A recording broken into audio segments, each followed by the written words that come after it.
In a moment, James Stewart as the six-shooter.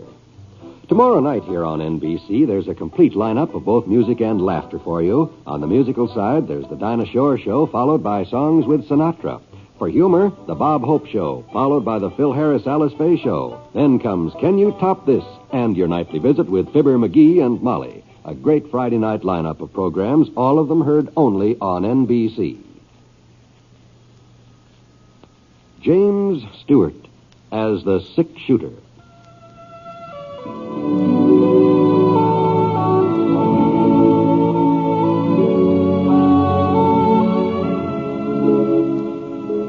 The man in the saddle is angular and long-legged. His skin is sun-dyed brown. The gun in his holster is gray steel and rainbow mother of pearl. Its handle unmarked. People call them both the six-shooter.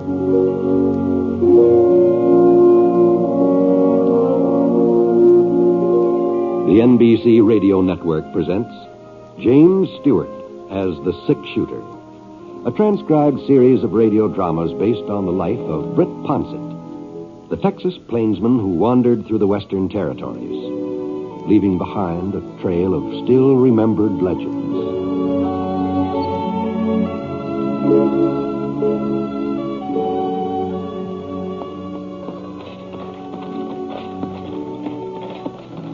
We'll be turning in here, Michael. Huh? As long as they're going into town anyway, we can be seeing whether there might be anything Homer Danfield's needing. Well, we got enough to do, Pa, just getting the things we need for ourselves. Oh, now, what kind of a neighbor are you, Michael O'Hara? We'll turn in, I said. Okay. That's one thing that you'll have to be learning. A man can't live by himself. And there's many a time Mr. Danfield's done us a favor. Yeah, sure. Hold on. Ho. Mr. Danfield! It's Sean O'Hara, Mr. Danfield. I don't see no sign of him. Maybe he's gone into town himself. Hold on. Don't be in such a hurry now. The least we can do is... Mike, would you listen now? Huh? Them cows. There's something the matter with Mr. Danfield's cows. Reckon they're hungry, Pa. That's what it sounds like to me. That's more than hunger that's troubling them animals. Come on, boy. Now, we'll have a look. Oh, now, Pa, wait. Michael. All right. Like as not, Mr. Danfield ain't going to appreciate us butting into his affairs. He's always been able to run this farm without any... Look there, would you look? Aha. Yeah, they've not been milked, that's what it is. The sun's in the middle of the sky and they've not been milked. Yeah. I knew there was something wrong here. I felt it the minute we pulled up in the yard, so I did. Maybe Mr. Danfield's sick. Maybe that's it, huh? Well, sure, and I hope that's all it is. But when I get one of these foreboding feelings, well... Mr. Danfield! Well, try it, Pa. See if it's locked. Oh, no, I don't know. It doesn't seem right to enter another man's house when he's not That's for his own sake, ain't it? Here. If he ain't home, we'll leave him a note explaining the way... Pa. What is it, Mike? Over there, across the room by the sofa. Michael, that's Mr. Danfield. Oh, he's been shot bad, real bad.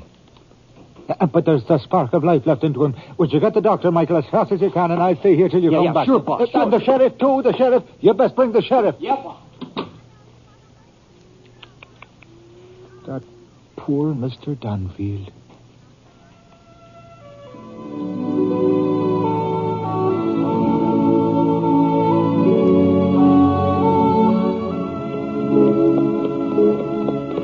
I'd expected to reach Pearl City before nightfall, but it looked like I'd been a mite optimistic. The sky had already lost most of its color, and I still had a good 15 miles to go, so I slowed Scar down to a walk. Easy, boy, easy. Oh, here it is. I started looking around for a place to make camp. It didn't really much matter when I got to town. The spring roundups were sure to be over, and a day or two, one way or the other, wouldn't make any difference about my finding a summer job. Besides being out in the range for another night, I'd probably get a lot more sleep than I would in any of those hotel beds. Well, about a mile further on, I spotted a little flicker of light behind a couple of gray-green boulders, and when I rode up closer, I heard somebody singing and playing a guitar. It looked like I wasn't the only one in the range that night.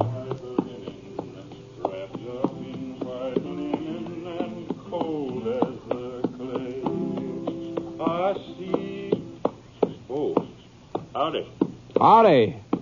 Wow, that sounds real pleasant. Mind if I use your fire for a spell? You're more than welcome to it, mister. Climb down from your horse and make yourself at home. Wow.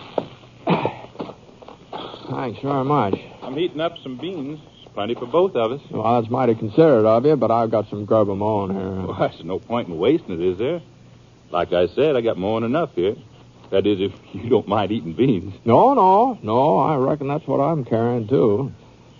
My name's Ponset, Britt Ponset. Well, I'll be darned. Huh? I sure heard about you, Mr. Ponset, and that gun of yours. Yeah. I'm Toby Yeager. I'm pleased to meet you, Yeager. Here, just let me get my guitar out of your way so you can sit down. Oh, thanks. I hope I didn't interrupt your singing. That sounded real pretty. It just sort of helps to pass the time, especially when I'm alone. Mm-hmm. You care to try a tune, Mr. Ponset? Oh, no. I'm afraid I'm not much of a singer. You just go right ahead. Well, ain't anybody going to hear us, excepting a few coyotes, and they're not likely to be very critical. What do you say? Shall we give our vocal cords a little exercise while we're waiting for them beans to heat up? Well, as I said... Come on now. I like that third verse. Oh, beat the drum slowly and play the fife lowly. Come on, Mr. Ponset. Play the dead march as you carry me along. Take me to the green valley where lay the sun o'er me. For I'm a young cowboy and know I done wrong. George, sounds like we were mistaken about those coyotes. Did you hear? Guess it ain't one of their favorites. Yeah, I guess so. How about you providing some music now? Oh, me? No, Yeah, here's the guitar. No. I'm sorry. I just don't play at all. Oh, come on. You're joshing me, Ponset. No. I'm afraid I don't know the first thing about it. Well, most any cowboy can get a tune out of a guitar. Maybe so, but it just seems like I never had much of an ear for music. You don't need no ear. Here, come on, let me show you. Huh? Now, you just watch my fingers. Yeah? You'll see there's nothing to it. Well... Yeah. That's simple enough, ain't it? Well, I'll tell you what I'll do. I'll make the chords, and you do the strumming. all right. You go ahead. You go ahead and strum. Yes, you're doing fine. Oh. That's just fine.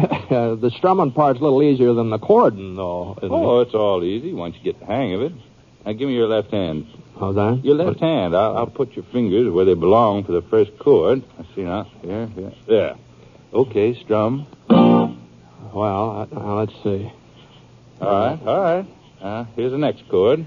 You see now here's the third one. There. I'll be darned. Yeah, it's kind of fun. Of course it is. Now you do them yourself. What?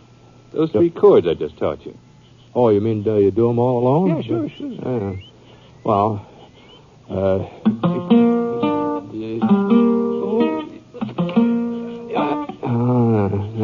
no, this contraption just isn't for me. Oh, you mustn't give up yet. A little more practice, you'd be a first-rate guitar player. No, that's mighty flattering, Yeager, but I think I'd better stick to my humming. Well, you go right ahead. Now, play some more. That tune you were trying to teach me, that sounds real pretty. you mean this one?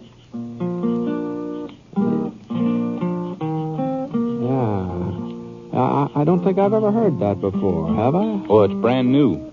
Folks back east are all singing it, but it ain't got this far west yet. Oh, I see. Are you from the east? No. Utah's my home. But I spent a couple of months in Chicago last winter. That's where I picked up this tune. I see. I sure didn't cotton to city life, Mr. Ponset. I headed back this way first chance I got. Been laying track for the Santa Fe. That's so? Line reaches Pearl City now. Oh, I didn't know that. Yeah. But they had to stop there for a spell on account of some legal ruckus about the right-of-way. So I took my pay, bought myself that mare over yonder, and moseyed on. I don't know what it is about this song. Once you hear it, it just sort of sticks with you. Yeah, it does. Silver Threads Among the Gold. That's the title. Darling, I am growing old. Silver threads among the gold shine upon my brow today. Life is fading fast away. But, my darling, you will be always young and fair to me. Yes, my darling, you will be always young and fair to me. Oh, that's real nice, Jaeger. Oh, God.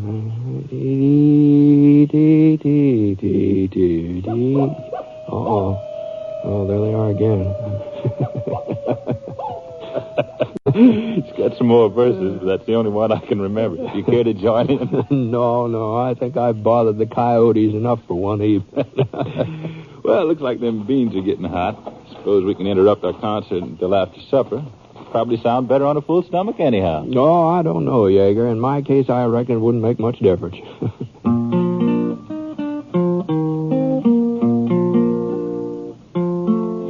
Well, we had our fill of beans, and then Jaeger picked up his guitar again, did some more singing.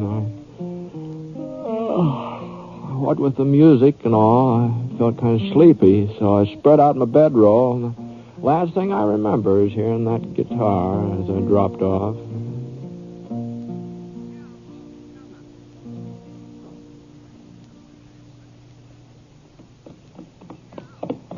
The next morning after we had breakfast, Jaeger headed on south and I swung north toward Pearl City. A couple hours later, I was riding past the farms just this side of town. I noticed a buggy and 4 or 5 horses pulled up in Homer Danfield's front yard. Homer had always lived alone ever since I could remember. He never had been much of a man for company either, so I turned off the road into the lane leading to the house. Sean O'Hara was sitting on the steps whittling. On the size of the pile of shavings at his feet, figured he'd been doing it for quite a spell. Whoa, Scar, whoa. Oh, Sean? Huh? Hi. Don't you remember me? Britt Ponset. Oh, why, for goodness sake, Mr. Ponset, I never had no idea you was in these parts. Lord, it feels a miracle you've come. What are you talking about, Sean? Oh, it's a terrible thing that's happened to Homer Danfield. What? Him lying in there right now, hovering between life and death, so he is. Oh, well, I'm sorry to hear that. He's pretty sick, huh? He's been shot, Mr. Ponset. A big hole right over his chest. Is that so? It was along about noontime yesterday when we found him, my son Michael and myself. Oh, the poor man. Well, just what happened, Sean? Well, now, if you ask me, it was a thief who done it. Sure, and from the looks of his house, somebody turned things every which way searching for valuables. And besides, anybody who knew Homer Danfield, anybody from around Pearl City, that is, they'd have no call to try to kill him. He was a well-liked man, Mr. Ponset. Well, he sure was, yeah. Yeah, the doctor's staying with him almost 24 hours now. And Sheriff Gentle, too. But, you know, the poor Homer has not breathed a conscious breath during the whole day and the night that followed. Yeah, and like as not, he'll never be able to tell us just exactly what... Oh, hello, Sheriff. Eh? Oh, howdy, Britt. Where'd you come from? Oh, just passed through on my way to town, and Sean's been telling me about Homer. Yeah, has there been any improvement, Sheriff? Well, I wouldn't exactly call it an improvement. He did come to for a couple of minutes. Oh? You don't say. Yes, he told me what he could. But I'm afraid it won't do much good. The fellow broke in night before last, along about midnight. He was a stranger. Homer had never seen him before. And he didn't get a very good look at him either. Well, he was trying to rob Mr. Danfield. Is that what happened? Yeah, that's the way it was. Uh-huh. Homer heard him prowling around in the parlor and come downstairs. The fellow let fly with a slug, caught Homer right under the shoulder. He's lost a lot of blood. The doc thinks maybe one of his lungs is nicked, too. Yeah, that sure is too bad. Yeah. Well, not much I can do without a description, evidence. Sure, no one. Couldn't he tell you anything at all about the man? No, as far as Homer can recollect, he was medium height, medium build. That's about all. Except for the song he was singing. The song? Yeah. Homer didn't pass out right after he was shot, not entirely. He remembers hearing the fellow searching around and humming and singing to himself while he was at it. Something about silver and gold and getting old. Homer ain't too clear in his own mind, and well, as far as I can tell, it's a song I never heard before. You ever hear it, Sean? No, it don't sound familiar to me, Sheriff. What about you, Britt? Britt? I've heard it, Sheriff. Huh? At least I've heard something mighty similar. Mighty similar.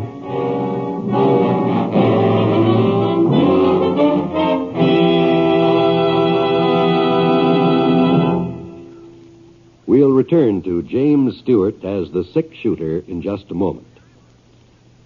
Our country was founded by men who had faith in God and who were willing to endure hardship and sacrifice for the sake of that faith. In these troubled times, there is need to support a way of life based on the enduring principles of religion, which knit the family together, make for good citizenship, and build the character of the children. The religious institutions in your community need your interest and support, so take an active part in religious affairs. Your pastor, rabbi, or priest will give you invaluable family counsel and aid if you're a newcomer to the community. To face the problems of the future, America must be morally strong, and that moral strength comes through worship and faith. Go to church this week and take someone with you.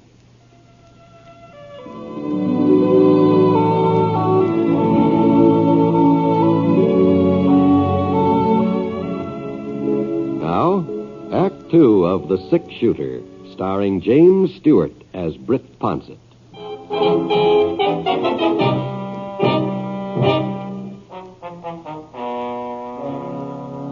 Well, I told Sheriff Gentle about running into Toby Yeager and his guitar, about the tune Toby tried to teach me. Of course, that didn't prove that Yeager had anything to do with shooting Homer Danfield, even though it was a new song. Well, like Toby said, it was popular back east, and there might be other folks who knew it out west, too. But Yeager had been around Pearl City lately. He told me so himself. He was a medium-sized man and a stranger, so I gave the sheriff all the details I could remember. Yeah. Well, it sure ain't much to go on, but it's something. I reckon we better get started. Tell you the truth, Britt, Doc don't figure Homer will last more than another day or two. And if we don't get this Yeager fella back before he... Well, you're saying that he sung a certain song. That ain't going to convict him of murder. No, of course not. Well, let's go. Well, you don't need me, Sheriff. I need somebody to pick up this fellow's trail and point him out to me, don't I? Well, I could tell you. Oh, we're just wasting time, Britt. If we're going after this man, let's get started. All right, Sheriff. All right.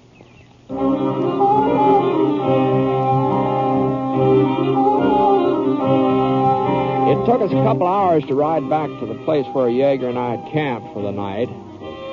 When we'd split up, he said he was heading south, so the sheriff and I looked around for his trail that way. We didn't have too much trouble finding it, and there was only one thing. He hadn't gone south, leastwise not for very long. As soon as he hit Little Creek, a mile or so from the camp, he turned west towards Saddle Mountain. We were able to make pretty good time the rest of the day, and that trail didn't look like he was in too much of a hurry, so I figured maybe we'd been gaining on him. We didn't stop for supper. We just kept right on going, and even after nightfall, there was enough moon so we could still make out his tracks. Well, about 9 o'clock, we were moving through the pass between Saddle Mountain and Porcupine Peak. We're getting pretty high up, too. Not very many trees, just a scrub pine every once in a while. Easy, Scrub. Whoa. Here. Hold up a minute, Sheriff. Huh? I thought I heard something. No, I guess I was wrong. Or maybe the wind's changed. Here. No. There it is again. You hear it? Hear it? Yeah, he must be up there. Right around that bend. Think we better move in on foot. No, I rode up on him last night. He seemed tame enough. Well, okay.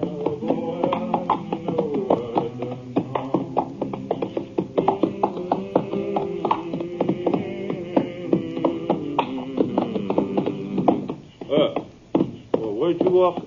Hello, Yeager. Why, Mr. Ponset. Thought you was heading other way. Yeah.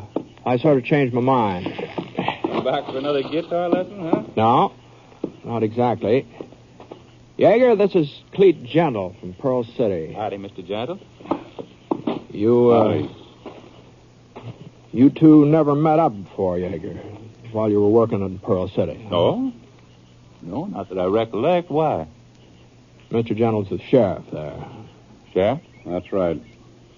Well, I was only in town for a few days, and I was sort of on my good behavior. Leastwise, I never had no run-in with the law. Yeah. There's something I can do for you, gents? Jaeger, a fellow was shot the other day. Shot and robbed. Farmer just outside of town. Oh? He didn't recognize the man who did it. He remembers one thing about him, though.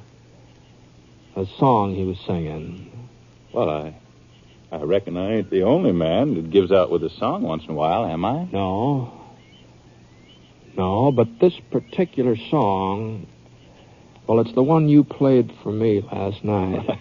I played a lot of songs for you last night, Mr. Ponset. Silver Threads Among the Gold. That was the name of it. Well? You said it was a new tune, as I recall. You picked it up back east. Did I? Yeah. Well, ain't you kind of jumping to conclusions, Mr. Ponset? Nobody's accusing you of anything, Jaeger. Well, then just what is it you want? I want you to come back to Pearl City with me. Let Homer Danfield take a good look at you, see if he can identify you. Danfield? Yeah, that's the man that was shot. You're still alive, huh? Do you think he was dead, Jaeger? Well, I didn't think nothing about it one way or the other. How much money you got with you? $40, $50. Mind showing it to me? Money looks all the same, don't it? Yeah. Okay. Here. 20, 30, 40, 45, 48. $48. Well, that's what I said, about $50. That's what Mr. Danfield had stolen from his china cabinet. About $50. The money's mine. I was working for the Santa Fe. They just paid me off the other day. You're wearing a gun, I see. Well, so are you. So's Ponset. I'll take it. Sure. All right, Jaeger. Let's go. You want to get started right now? As soon as you're ready. It'll take me a couple of minutes to get my pack together and my horse saddled. Well, I'll give you a hand. Thank you, Mr. Ponset. Yeah, here. Would you mind fastening this onto the back of my saddle? I sure wouldn't want to go off and leave my guitar behind. Yeah, I'll take care of it for you.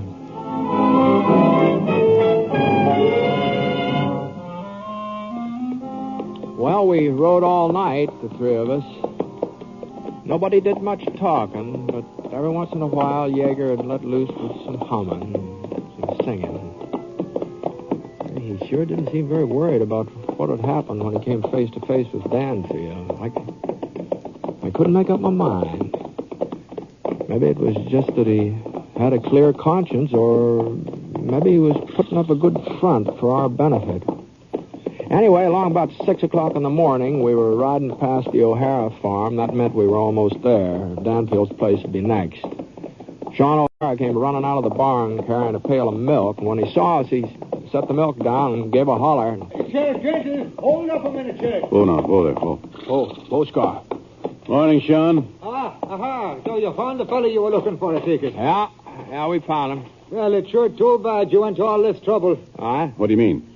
Poor Mr. Danfield. He is no longer with us. No. He passed away a little before midnight last night. God rest his soul. Oh. Tell me, Sean, did he say anything more before he died? No, Sheriff, not a word. You see.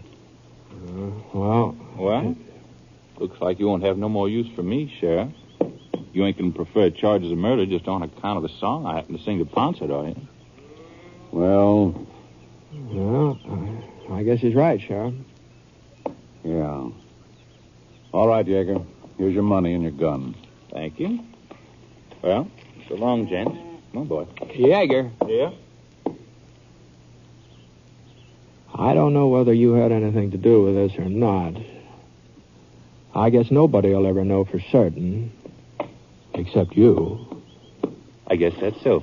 But you'll know it, Jaeger. And if you did it all the rest of your life, you'll know it. That all you wanted to tell me, Ponset? That's all. Well, so long. What do you think, Britt? Did he do it? Sheriff, I just don't know. There's some coffee in the kitchen if you'd be liking a cup. Thanks, Sean, but I'd better get in town. Uh-huh. Hey, well, how about you, Mr. Ponset? I reckon I could use a cup of coffee. Well, I'll be seeing you. Take it easy. Sure. Sorry you had that ride for nothing, Britt. No, it's all right. I guess I brought it on myself. So long. The kitchen's doors around this way, Mr. Ponset. No, it sure was a shame about Homer Dunphy. Yeah, it sure was. Yeah, morning, Pa. Oh, now it's about time you got up, young man. You remember Mr. Ponset, don't you? Oh, sure. Hi, Britt. All right, just fine, Mike. Hey, what are you doing with Toby Yeager? Is he a friend of yours? No, not exactly. You know him, Mike? Oh, well, he was working over on the railroad. We met a couple of times. Played poker over at Red Philpott's place. Now, Michael, I told you can't afford to be losing your money. Oh, I never lost, Pa. Not when Toby was in the game. Why, he's got the worst luck any man I ever played with. Take the other night. Railroad paid him off, and he lost every cent of it. What night was that, Mike? Was that the night Homer Danfield was shot? Well, come to think of it, I guess it was. I see. All right, I think maybe I'll skip that coffee for the time being, Sean. Thanks anyway.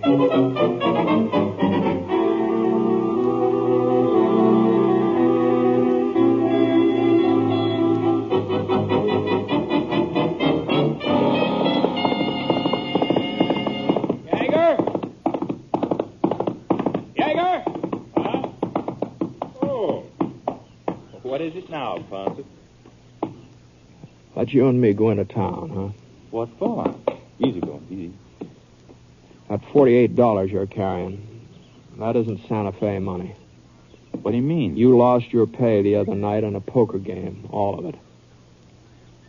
Oh? Where'd you get the $48, Yeager? What might be kind of hard to explain, Ponset? It sure would. Looks like you was wrong, don't it? Huh? Well, you said if I was the fellow who shot him, nobody'd know it, except me. You shot him, huh? Sure. Well, then I was wrong. Maybe we'd better go back to Pearl City, huh? Sure.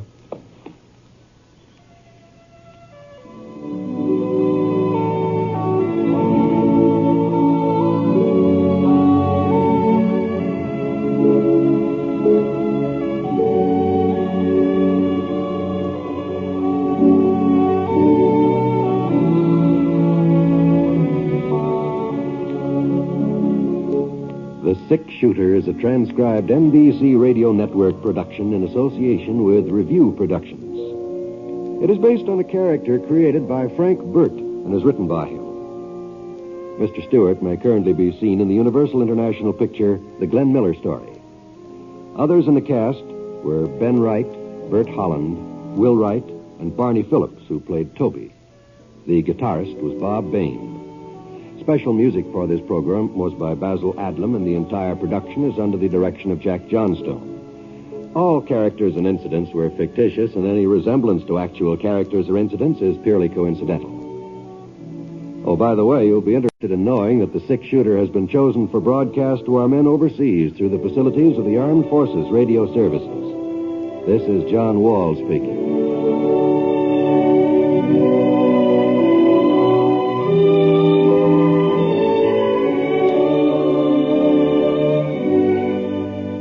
MacDonald Carey stars in Jason and the Golden Fleece tonight on the NBC Radio Network.